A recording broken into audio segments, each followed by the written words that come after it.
दरियाए गिलगित के किनारे पे ये रेस्टोरेंट है। मोमटो जो है ना वो इनकी यहाँ पे ख़ास डिश है। शनिवारी कढ़ाई बड़े शौक से लोग खाते हैं, शनिवारी टिक्का बड़े शौक से खाते हैं, लाहौरी बकरे का गोश्त उसको काट के और खुश कर लेते हैं पूरे सीज़न के लिए। हाँ। वो क्या चीज़ है? अस्सलाम वालेकुम नाज़रीन, इस वक्त हम गिलगित में मौजूद हैं और यहाँ पर हमने नाश्ता किया है। दरियाए गिलगित के किनारे पे ये रेस्टोरेंट है, गिलगित फूड यार्ड। और बहुत ही आउट क्लास नाश्ता था। यहाँ पर ख़ास तौर पर जो पहली दफ़ा मैंने टेस्ट किया है, मोमटो जो है ना वो इनकी यहाँ पे ख़ास डिश है जो कि बहुत ही आउट क्लास थी। इस वक्त इसके ऑनर जो है अमजद साहब हमारे साथ मौजूद हैं।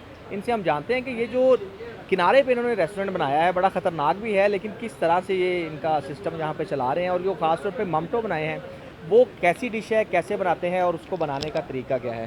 सर बताइएगा, बड़ा ज़बरदस्त था, मैंने तो पहली दफ़ा टेस्ट किया। और ये आपकी स्पेशलिटी है या वैसे पूरे गिलगित की है? ये नॉर्मली हमारे साथ ये लगता है चीन का एक सूबा है सिंकियांग की ये डिश है। तो वहाँ से हम कुक आते हैं यहाँ पे चाइनीज़, क्योंकि ओवरसीज़ चाइनीज़ यहाँ रहते हैं गिलगित में, वो यहाँ पे फिर काम करते हैं होटलों में मुख्तलिफ।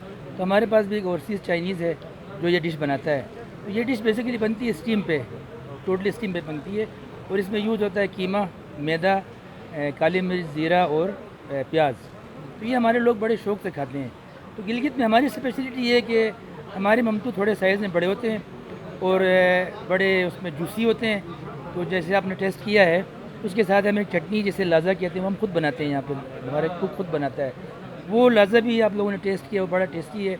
तो हमारे यहाँ ख़वातीन बड़े शौक़ से आती हैं जो फैमिली। अच्छा, ये तो हमें बहुत ज़्यादा मज़ेदार लगी। तो आपकी ये तो आपने बताया चाइनीज़ डिश है, तो हाँ। फिर गिलगित की खास डिश क्या है जो यहाँ पे लोग गिलगित आते की- हैं टूरिस्ट और पसंद करते हैं? हमारे गिलगित की कोई ऐसी ख़ास डिश नहीं है, क्योंकि ये बहुत बैकवर्ड इलाका रहा है।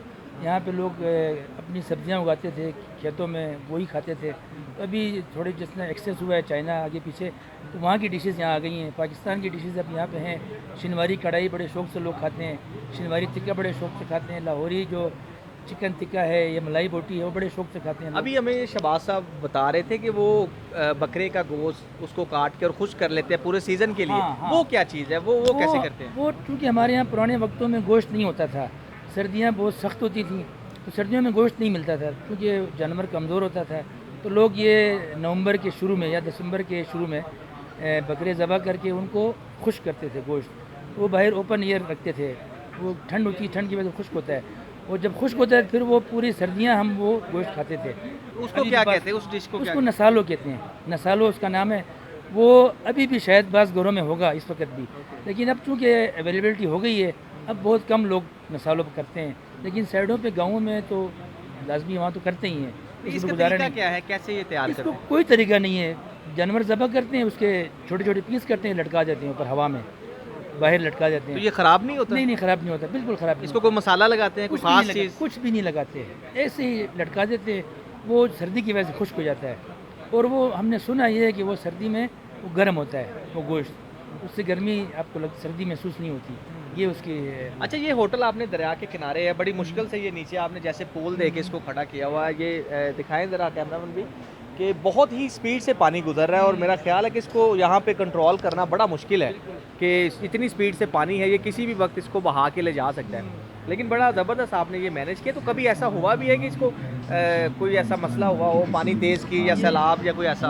अभी तक तो ऐसा नहीं हुआ है। हम कुछ 5-6 साल हो गए हमारे, अभी तक ऐसा कोई हादसा नहीं हुआ। क्योंकि हम लोग आते हैं तो हम कहते हैं बच्चों का ख्याल करें, बड़ों तो अपना ख्याल करते हैं, बच्चे हम कहते हैं अपने बच्चों को संभालने के रखें। तो कल भी एक फैमिली आई थी, छोटी बच्ची थी, उसने गाड़ी की चाबी दरिया में फेंक दी। तो पंजाब की फैमिली को बड़ा मसला हुआ।